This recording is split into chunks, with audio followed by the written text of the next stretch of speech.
बिस्मिल्लाहिर्रहमानिर्रहीम। मेरे दोस्तों, ابن राज़ी की जानिब से अस्सलाम वालेकुम। एक बार फिर आपकी खिदमत में दिलचस्प वीडियो के साथ हाजिर हुआ हूँ। लंदन इंटरनेट टेक्नोलॉजी की दुनिया की सबसे बड़ी कंपनी गूगल ने अपनी सोशल शेयरिंग वेबसाइट यानी गूगल प्लस को बंद करने का ऐलान कर दिया। ख्याल रहे कि गूगल प्लस को 7 साल कबल जून 2011 में मुतारिफ़ कराया गया था। इस सोशल शेयरिंग पेज का मकसद फेसबुक जैसी वेबसाइट्स का मुकाबला करना था। अगरचे गूगल के यूट्यूब और जीमेल समेत इसके सर्च इंजन का कोई सानी नहीं, ताहम इसके गूगल प्लस ने फेसबुक समेत किसी भी हरीफ सोशल शेयरिंग एप्लीकेशन और वेबसाइट के मुकाबले कम शोहरत हासिल की।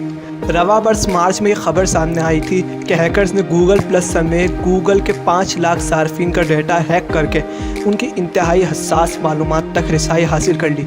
ताहम गूगल ने इब्तिदाई तौर पर इस खबर से इनकार किया था, लेकिन अब गूगल ने इसकी तस्दीक करते हुए दावा किया है कि उन्होंने मुतासिर सार्फिन के डेटा को महफूज कर लिया और अब गूगल प्लस को बंद किया जाएगा। गूगल ने अपने ब्लॉग में दावा किया कि उन्होंने थर्ड पार्टी की दर्जनों एप्लीकेशंस की मदद से सार्फिन के हैक होने वाले डेटा को महफूज कर लिया है। कंपनी ने एतराफ़ किया कि हैकर्स ने सार्फिन के इनबॉक्स समेत इनकी इंतहाई हसास मालूमात तक रसाई हासिल कर ली थी और हैक किए गए डेटा को महफूज बनाने में काफ़ी मुश्किलात भी पेश आईं। गूगल ने बताया कि हैकर्स की कोशिश को नाकाम बनाते हुए अब सार्फिन के डेटा को महफूज करा लिया गया है, ताहम अब गूगल प्लस को बंद कर दिया जाएगा। जी हाँ, अमरीकी अखबार न्यूयॉर्क टाइम्स ने बताया कि कंपनी ने गूगल प्लस को बंद करने का ऐलान करते हुए साथ ही प्राइवेसी और सार्फिन के डेटा को मज़ीद महफूज बनाने के लिए कई फ़ीचर्स और टूल्स मुतारिफ़ कराने का ऐलान भी किया है। उम्मीद है कि आपको ये वीडियो पसंद आई होगी।